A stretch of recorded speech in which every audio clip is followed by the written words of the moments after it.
Hey guys, welcome back to Cereal at Midnight. My name is Heath. This is a new release spotlight / collection update. We've got, 1, 2, 3, 4, 5, 6, 7, 8, 9 titles here. Normally, once a month, I try to do a new release super show. I don't think you can say 9 titles constitutes a super show, but I am excited to talk to you about these titles, and this video is probably not going to be too long because it's a smaller stack. We are kicking it off with Looney Tunes Collectors Vault Volume 1. The vault is open. This is a huge deal, and I'm so excited about it. This is from Warner Archive. Now, you guys probably know, because we've talked about it before, that Warner Brothers was doing a Collector's Choice line. There were 4 releases in the Collector's Choice. Those were Blu-rays that featured, I believe all of those were new to Blu-ray HD restorations of Warner Brothers, of Looney Tunes shorts. And the whole appeal of those was that they were opening, they were the things that the collectors have been looking for. And now this is the Collector's Vault, not Collector's Choice, Collector's Vault. This is a 2-disc set. I actually really like the way that they're doing this. One of the discs is all new to Blu-ray shorts, and the other disc is Looney Tunes classics. And it's got a ton of cartoons here. I'm going to hold this up. I don't know if you guys are going to be able to read all of that fine print, but those are the shorts that are included. Hopefully you paused it if you wanted to see. So disc 1, more Looney Tunes, more merry melodies, more laughs, newly restored on Blu-ray by popular demand. These are the rarest titles, the biggest stars, the most requested cartoons direct from the Looney Tunes Vault. Disc 1 presents 25 choice cartoons never before released on DVD or Blu-ray. So for guys like me that have this behemoth with the all of this is the Golden Collection, right? There's the Golden Collection. I also have the Platinum Collection Blu-rays, but these 25 are not on any of them. Never before on DVD or Blu-ray, including deep cuts directed by Tex Avery, Chuck Jones, Friz Freeling, Ben Hardaway, and Cal Dalton. Disc 2 contains select fan favorites making their HD debut as part of Looney Tunes collection, featuring the all-star team of Bugs Bunny, Porky Pig, Foghorn Leghorn, Tweety, and the first appearance of Speedy Gonzales, Pepe Le Pew, and Daffy Duck. The vault is now open and the characters are on the loose. Best of all, this is an important line here that they've added to this. Best of all, they are yours to keep, to watch whenever you wish. Now that has to be a reference to what happened on Max, right? Because Looney Tunes was streaming on Max. In fact, if you want to know the whole trajectory of this, there was a Cartoon Network channel that sort of a Cartoon Network streaming service, like 24/7 streaming service, that got done away with a while back, but all those cartoons were supposed to migrate over to Max, and then Max pulled all the Looney Tunes stuff. And if you really want to get into it, if you look at what happened with The Day the Earth Blew Up, the Porky and Daffy movie that just came out in theaters a couple of months ago, which I really enjoyed, there seems to be almost like a pushback against the Looney Tunes right now from Warner Brothers, as if they're trying to say, well, this is, I don't even know. I'm speculating here, but it sure seems like Warner Brothers wants to take Looney Tunes and put them in another basket. And so this collection, with its wording, makes it very clear that these are yours. No matter what happens on streaming, no matter what happens with subscription services, these are yours forever. And they look great. The restoration quality tends to vary, so I wonder if there were different departments that were in charge of some of this stuff. Some of the cartoons, some of the shorts have no grain whatsoever that I can detect, and some have beautiful film grains. So I'm not sure exactly what the origins for those things are, but I do know that as I'm watching these shorts, I'm like, oh my goodness, this brings back so many memories. And you know what? There's a warning here. I'm not even going to say it's a warning, because it's not a warning. It says Looney Tunes Collectors Vault Volume 1 is intended for the adult collector and may not be suitable for children. That's the only thing that's here. In the past, we've had these pop-ups that say things like, these depict outdated stereotypes and whatever, and they were wrong then and they're wrong now. That's gone. The Pepe Le Pew's here, Speedy Gonzales is here, and all we have is this thing that says these are for the adult collector. So I don't know, this feels like a really interesting step forward in a lot of ways, because it's not it doesn't seem like it's geared toward a mainstream audience, but then again, because they're bringing all those classics that are from the vaults that aren't brand new to DVD and Blu-ray, because the favorites or whatever. It just feels like the best of both worlds. And I hope, every time I talk about a big box set or Looney Tunes or something like that, somebody says, well, we want the complete Looney Tunes in a box. And you're not going to get that. Let's be honest. You're never going to get that because, first of all, I believe these are still being restored. It takes money to restore film. And they do these in little parcels, right? They'll do a little bit and then they release those. They'll do a few more restorations, then they release those. Those are the things that sort of fund and finance those restorations. The idea of like, well, here's everything. That would be at the very end of the road after everything's been done and the money recoup is almost inconsequential. That's probably likely never going to happen. So these steps like this, these incremental steps to get more Looney Tunes in our collection are very important that we support them. So Looney Tunes Collectors Vault Volume 1, Volume 2 shouldn't be too far behind. All right, let's talk about, we're going to dig into 4Ks and Steelbooks and all kinds of stuff. We got Lionsgate Limited, we've got Universal 4Ks. We got some Arrow in here. Drop I saw on opening day in the movie theater. This is now hitting 4K from Universal. I like the movie. I have notes for the movie. If you've seen the movie, maybe you know what I'm talking about, and I'm not going to spoil it for you. But the premise of this movie is very cool. The idea is that this woman is on basically a blind date.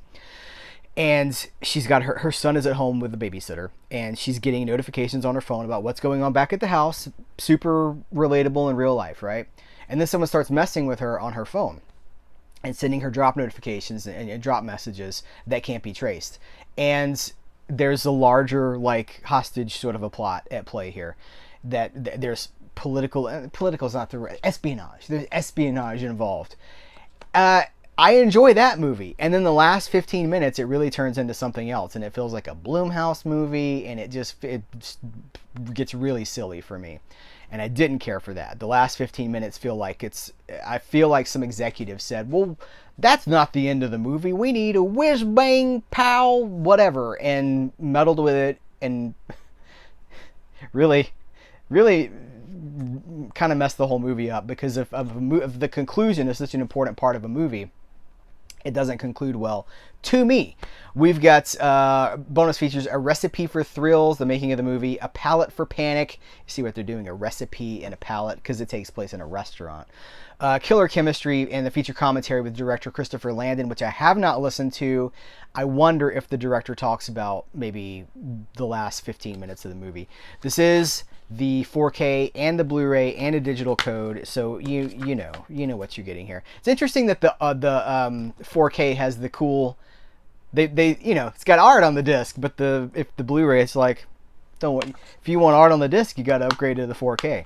And then there's a digital code too. So I like this movie, but I have notes, and I just I've seen. There's a lot of movies like that. I just saw The Unholy Trinity with Samuel L. Jackson and Pierce Brosnan. It's a new Western, and all the pieces are there for a good movie, except the story. There are choices in that movie that befuddle me. I'm like, why did you do this? Steelbook, new to Steelbook. This is Fury, the tank war film. Hold on, is it Shia LaBeouf in this movie as well? Hold on, it's been a while since I've seen it. Brad Pitt, Shia LaBeouf. They just say Brad Pitt, Fury, and he's not even on. Oh, there's a little, okay, on the back of the box, there's a little square with Shia LaBeouf in it. Second bill, but, hey, I get it. Controversial guy. Michael Pena, Logan Lerman, John Bernthal. Oh, wow, like vintage John Bernthal. Jason Isaacs. So, White Lotus. I just did a special feature where I had to talk about Jason Isaacs because he's in a movie that I was doing this segment for. And my first exposure to Jason Isaacs, long before Harry Potter, he was a guest villain in an episode of Highlander, the series, not the movies, the series with Adrian Paul. I was born 400 years ago in the Highlands of Scotland. I'm immortal and I cannot die. I love Highlander, the series, by the way. There's like 5 Highlander, the series pieces at cerealatmidnight.com because I love it so much. All right, before I crack all the Steelbooks are still sealed because I wanted to do this on camera because that's I always say it's part of the thing, right? It's part of why you're watching. Special features on the 4K: No Guts, No Glory, the Horrors of Combat, Tiger 131, Heart of Fury, Clash of Armor, and the theatrical trailers. The Blu-ray has over 50 minutes of deleted scenes, the Director's Combat Journal, Armored Warriors, The Real Men Inside the Shermans, Taming the Beasts, How to Drive, Fire, and Shoot inside a 30-ton tank. Okay, people of my vintage, people from the late 70s and the 80s, do you think of that game, the Atari game, the tank game, where it had tank controls? Like you'd rotate and then you could move forward, but it was very difficult to control. But the idea was, this is the most realistic tank game that's ever been created. And it might still be, because it's almost impossible to play. Anyway, you weren't expecting an Atari reference for the Fury Steelbook unveiling, were you? Okay. I like this movie. It's not one I revisit often, because really, as I get older, my interest in revisiting war films is diminishing. It's sort of a one and done for me as I get older, and I'd rather focus on things that are, that make me feel a little bit better about things. All right, here's the front. This is a J card. It's probably glued. Yeah. All right. So, J card off. Got a digital code in here. Flip these discs. Well, okay. I'm not going to flip this disc around, but I'll show it to you. That's the is that the Blu-ray? Yeah. And then here is the 4K disc. So same art there between the two things. What is? Come on. I'm really trying to do this without bending the Steelbook. Steelbook hubs are pretty hardcore. Those discs tend to have a death grip on that hub. All right, that looks good. That's Fury. And that is a Sony release, so you should be able to get it in a variety of places. Also from Sony, I Know What You Did Last Summer. It's strange to me that the new I Know What You Did Last Summer movie is called I Know What You Did Last Summer, isn't it? There's no, I Know What You Did Last Summer death lines or anything like that, isn't it? It's another one of those like Halloween and Scream or whatever, where it's just the name of the thing that we already know and love. Or I love I Know What You Did Last Summer. This is my vintage of slasher film. Of course, Halloween and stuff too, but I was the age of these characters when this movie came out, so it felt like it was for me. The 4K disc has deleted scenes, My Own Summer, an interview with the director Jim Gillespie, and He Knows What You Did, an interview with Muse Watson. The Blu-ray has filmmaker's commentary, the director's short film Joyride with optional commentary, Now I Know What You Did Last Summer featurette, music video for Hush performed by Kula Shaker, and theatrical trailer. So here's the back of that. Get the glare off. I'm not exactly sure what to expect inside this Steelbook, because it's got to be the killer, right? It's got to be the villain of the piece. So this is, what is this? This is like a C card. It's not even a J card. It's a C card. Oh, there's the back. We've got our digital code here. It's the discs. Oh, it's the note. All right, hold on. Come on, get off the hub. Dang. God, idiot. You gonna eat your tots? Sarah Michelle Gellar, are you gonna eat your tots? All right, so that's I Know What You Did Last Summer from Lionsgate, part of the Lionsgate Limited line. Way of the Gun has arrived on I believe this is a 4K still, but yeah, 4K Steelbook. Now everything Lionsgate, we're gonna talk about Way of the Gun. We're gonna talk about Freaky Tales in this VHS style package, and the new Vestron release of All of Me. These are all Lionsgate Limited releases, which means you have to go to the Lionsgate Limited website to purchase them. I don't love that. Lionsgate, if you're watching this, I don't love that. I know why you're doing it. I get all of why you're doing this. But I think that in the current market for physical media, the more places people can buy it, the better. But I get it. You're driving traffic to Lionsgate outlets. I understand. Way of the Gun with this lenticular. There we go. Come on now. Yeah. I really enjoyed this movie. This is Christopher McQuarrie, right? Yeah, written and directed by Christopher McQuarrie. He had written The Usual Suspects in, was that 95, I think? Mid-90s. And I think that Way of the Gun is the last movie from Christopher McQuarrie that I like. And yes, that includes all these Mission Impossible movies too. The new Mission Impossible, what is it? Mission Impossible Never Gonna End. Legitimately one of the worst movies I've ever seen, because there's just nothing there. You can read my review at cerealatmidnight.com. It's 15 minutes of story spread across almost 3 hours. But hey, Tom Cruise hangs on things. Who needs a screenplay when you can hang on things? Not a fan. Sorry, not trying to be super grumpy here. My point in all of this is that Christopher McQuarrie used to be a really innovative, smart screenwriter who challenged us with things that were unique. And, you know, people made Tarantino references when Way of the Gun came out. I saw this in theaters. People made Tarantino references. This was one of those Tarantino knockoffs, but it's not. It's just a similar style. It's the style that was happening in the 90s.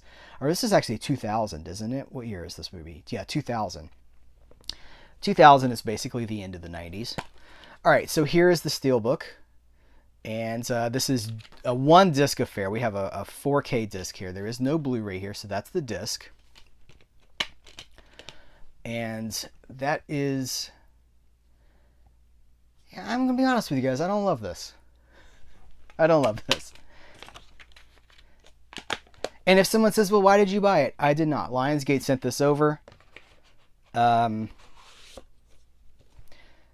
But I do love the movie, and that's the most important thing. You know, I did a live stream yesterday for my members. As I'm recording this, it was yesterday for members. YouTube members and Patreon members get live streams and group watches and things like that. And one of the members said, I buy movies, not packaging. And that's a good reminder for me. I like the way that was stated, that it is the movie that matters and not the packaging. So there's a lot of stuff here. I gotta take my glasses off again. We got audio commentary from Christopher McQuarrie and composer Joe Kramer, isolated music track with a commentary by the composer Joe Kramer, cast interviews, storyboard and script of a deleted storyboards and script of a deleted scene, singular, a deleted scene, TV spot, theatrical trailers, and then the Lionsgate Limited extras, which you've never seen anywhere else before, are Intention is Everything and Trigger Discipline. All right, let's talk about Freaky Tales. I have not seen Freaky Tales. I am not sure this came to my theater. This is a new movie. Pedro Pascal, Ben Mendelsohn, and Jay Ellis. In 1987, Oakland was hella freaky. This is a 4K. 4K Ultra H. It's done in VHS style, but 4K Ultra High Definition or High Definition. So does this have the Blu-ray in it too? I mean, I guess there's only one way to find out. I don't think it does. A stylish and entertaining genre mixtape set in 1987 Oakland. Freaky Tales is a multi-track mixtape of colorful characters: an NBA star, a corrupt cop, a female rap duo, teen punks, neo-Nazis, and a debt collector on a collision course in a fever dream of showdowns and battles. Executive produced by hip-hop pioneer Too Short and featuring an all-star ensemble including Pedro Pascal, Ben Mendelsohn, Jay Ellis, Normani, Dominique Thornton, Jack Champion, Ji Young Yu, Angus Cloud, I'm just reading now, and Tom Hanks. I'm sorry, what? This pulpy blend of explosive action, edgy humor, gory kills, and sly twists and turns make this a wild ride. We've got an audio commentary with the writer and directors Anna Bowden and Ryan Fleck, and actors Pedro Pascal, Jay Ellis, Ji Young Yu, and Dominique Thorne. And these are the tales, the Freaky Tales featurette. So, all right, this is going to be more of a challenge than I thought, because there's really nothing to grip on here. Somebody's going to say, well, why didn't you open it before you got on camera? Because because negative person, the thrill of opening these is doing it on camera. If I've seen it before, I'll be less excited about it. Okay. Oh, hold on. There's a digital code here. Set that to the side. We've got stickers, and there's a disc in here. So this packaging houses one disc and some stickers. Oh, hold on. There's two discs. They're stacked. Ooh, don't love that. They're stacked on top of each other. Man, I got notes. I got notes for these things. Don't stack discs. Collectors hate stacked discs. All right.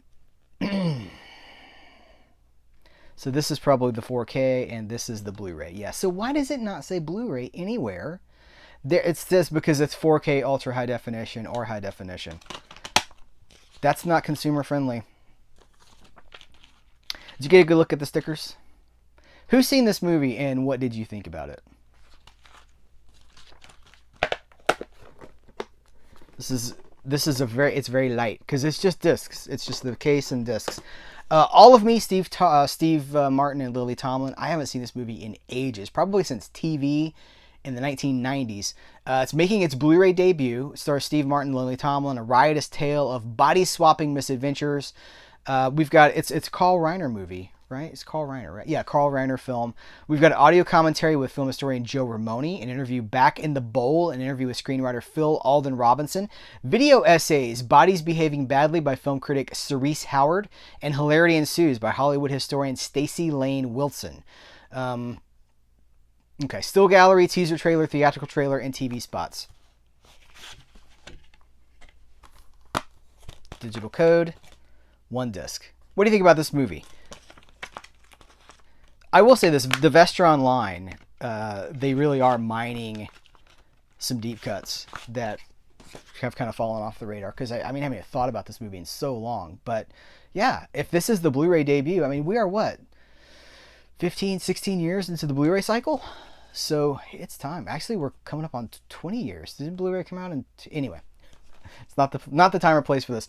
Swordfish from Arrow. This is the 4K. Also, Dark City is coming out this month, but I do not have that on hand. This is a loaded package. Hold on, I want to see what they say here. The 90s saw an here. I'll give you something to look at. The 90s saw an ever-growing number of action thrillers based around computers and the internet as more and more people connected to the information superhighway. Fresh from the success of The Matrix, legendary producer Joel Silver would ride the wave in this global phenomenon to the next millennium with the high concept of Swordfish. I saw this in theaters too, and I haven't seen it in a long time. I remember it being is this 2001? Yep, 2001, because I remember this came out around the same time as X-Men. And the whole thing was like, well, it's Hugh Jackman, but he's not Wolverine. Because nobody really knew who Hugh Jackman was in the early 2000s outside of Wolverine. So I believe my buddy J.R. Bookwalter did a lot of these special features, and he's been producing me for some upcoming Arrow releases just like this. Poseidon is coming out on 4K, and there's a segment for me, a behind-the-scenes featurette with me talking about Poseidon that J.R. Bookwalter edited and co-produced, and it's beautiful. It's one of my favorite things I've ever done. I've turned in another one. Actually, there's more where that came from, is what I should say. So we've got, of course, the movie in HDR. We've got the language options. Okay. Soundtrack Hacker, a brand new interview with Paul Oakenfold. How to Design a Tech Heist, a brand new interview with production designer Jeff Mann. HBO First Look, Swordfish, a promotional behind-the-scenes featurette. Effects in Focus, The Flying Bus, a promotional featurette detailing how the film's iconic climactic scene was created. Planet Rock Club Reel, a music video by the film's co-composer Paul Oakenfold. Swordfish in Conversation, that's a promotional featurette, so they're carrying over the EPK stuff, electronic press kit stuff, with the stars John Travolta, Hugh Jackman, Halle Berry, Don Cheadle, Sam Shepard. Let's see, 2 alternate endings with optional commentary, double-sided poster, double-sided artwork, and an illustrated collector's booklet featuring new writing on the film by Priscilla Page and an article from American Cinematographer about the film's opening sequence. I don't remember the film's opening sequence, so I'm going to need to revisit this. All right, I'm going to set the booklet aside. Here is... What are they teasing? Oh, I haven't seen this one before. Put that back in here.